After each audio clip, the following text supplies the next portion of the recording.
Man, Bleacher Report out there, goddamn mind, man. You know what I'm saying? Like, I was seeing some talk about this. I saw Bruce Blitz talk about, anybody that thought that Steph Curry was better than Kobe Bryant is out of their fucking mind, basically. So I just thought it was just a random thought of his, you know what I'm saying? I saw it on Twitter. But, I didn't know that Bleacher Report had put out a top 50 list. I guess it was top 50. And they had Stephen Curry above Kobe Bryant.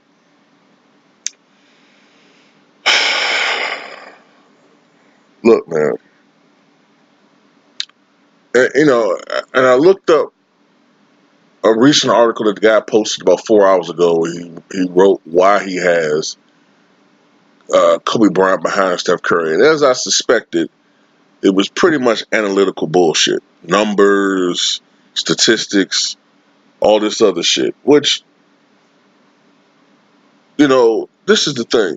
The argument isn't whether or not Kobe Bryant is a better shooter than Steph Curry, because he's not. But he's a better basketball player. Okay? He just is. He's a better basketball player. On the defensive end, there's no comparison between the two.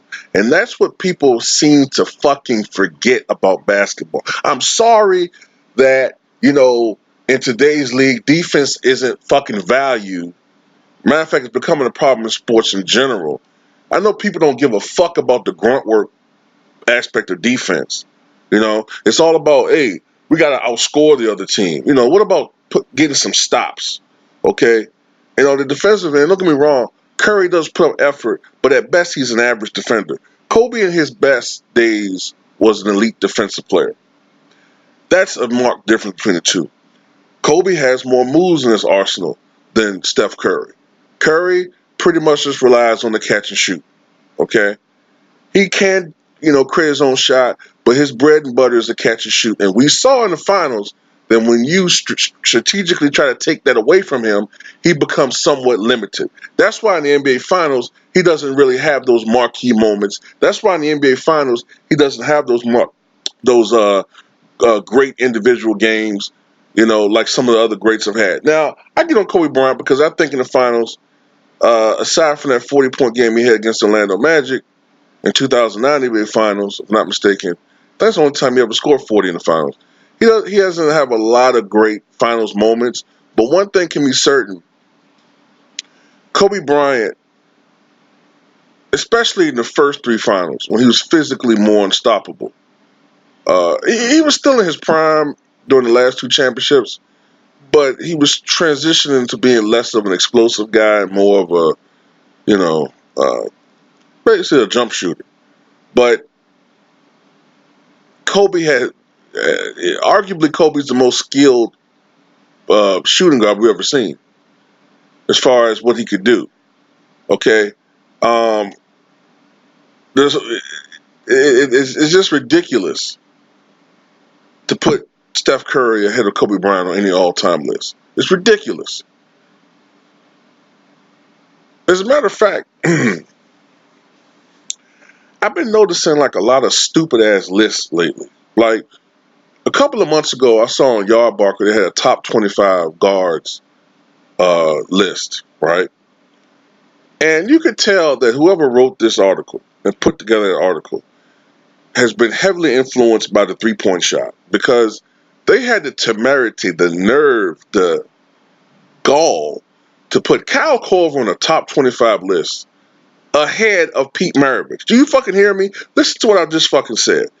They put Kyle Korver on a list of all-time great shooting guards ahead of Pete Maravich. And that list also did not include Sidney Moncrief. Sidney Moncrief was omitted from that list. A guy who's going to the Hall of Fame, by the way. Or a guy who's already in the Hall of Fame, excuse me. I think he was inducted earlier this month. He's in the Hall of Fame, okay? Sidney Moncrief's not on that list. James Harden is way too high on that fucking list, all right? Sam Jones, I think, was like number 11 or some shit. I guess I could live with that. But that list was heavily influenced by players of today. I don't think Bill Sharman was on that list, if I'm not mistaken. one of the great shooters of his era, but you got Kyle Korver on there, who's nothing but more than just a three-point specialist. I mean, come on, man. I don't understand some of these guys, man. They're fucking stat nerds, man, who only look at offense.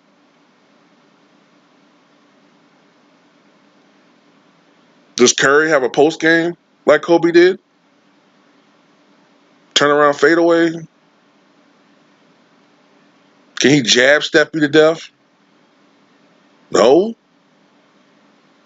I mean, yeah, he's catch and shoot. Don't get me wrong. Curry's the greatest three-point shooter I've ever seen in my life. But before him, most people consider Ray Allen the greatest three-point shooter, but nobody would put Ray Allen on the same level as Kobe Bryant, right? And let's be totally honest.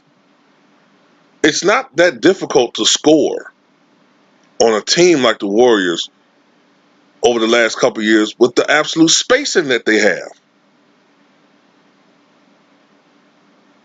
Now let's be honest. Let's put Kobe Bryant on a team that has Curry. Let's put it like this. Let's replace Klay Thompson with Kobe Bryant. And let's put the 2006 version of Kobe Bryant on that team. The one who still had a decent three-point shot. Still was about 36, 37%, 38% from three-point range.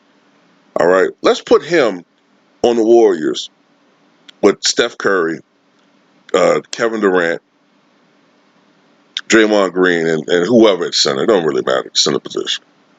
Let's just put them on that team. Let's put Kobe Bryant, 2006, 81 points per game, Kobe. Let's put him on this team with that spacing. And I guarantee you he goes off on teams in a way that we haven't seen before on a per game basis in this era. Oh, in this era, by the way, where defenses are handcuffed. Totally handcuffed. And you want to talk about numbers? Let's put these numbers into perspective in eras. Okay? Let's go really deep with these numbers. You know, like these stat nerds forget to put in eras. Okay, where the game is wide open, averaging 111, 112, 115 points per game, as opposed to when Kobe was playing his prime, between 93 and 97 points per game. You know what I'm saying? 25 points per game in Kobe's era would be like 30 now. 30 points per game in Kobe's era, when he did, lead league in scoring, 35 and 31, that'd be like 40 and 35 now. But that doesn't get explained a lot. What Kobe did that season in 2005, 2006 was absolutely remarkable. To average 35.4 points per game in the league that was averaging 97. Jordan, he averaged 37.1. The league average was 110, if I'm not mistaken. 111. About what it is now. So what Kobe Bryant did that year was absolutely just breathtaking.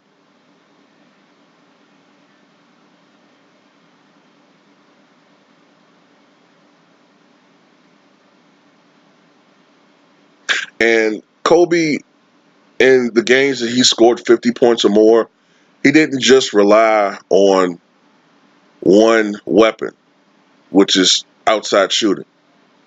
You know what I'm saying? Although he's had games where he could light you up from outside, he held the NBA record. Let's not forget, a guy who was not known for being a three-point shooter held the record and then shared the record for many years with Donyell Marshall until Curry passed him, of 12. And I think he held that record for well over a decade.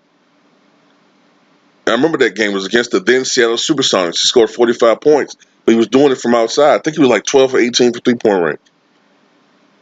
This is a guy who only was a 33% career three-point shooter. But he could light you up in so many different ways.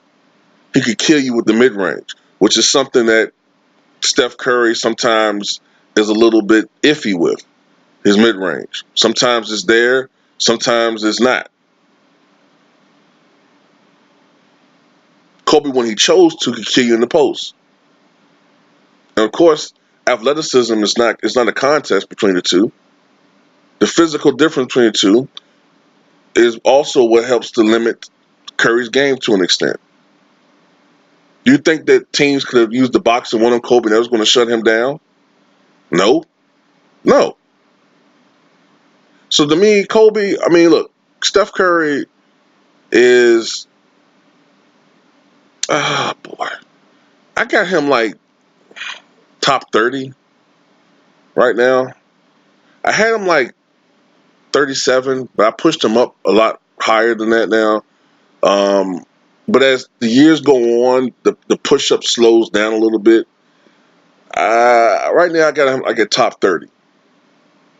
Okay, I can see somebody having him in the top 20, but once you got him past that, it's kind of like questionable because I don't see how you can put him past certain other guys yet. Okay, that's just my opinion. You know what I'm saying? Not to say I'm right, but I don't see how in the fuck. And then Des Bryant said he should be even higher. What the fuck are these guys talking about? What are you smoking, nigga? These dudes don't have no historical perspective. They only go past. They think anything. You know, people used to say.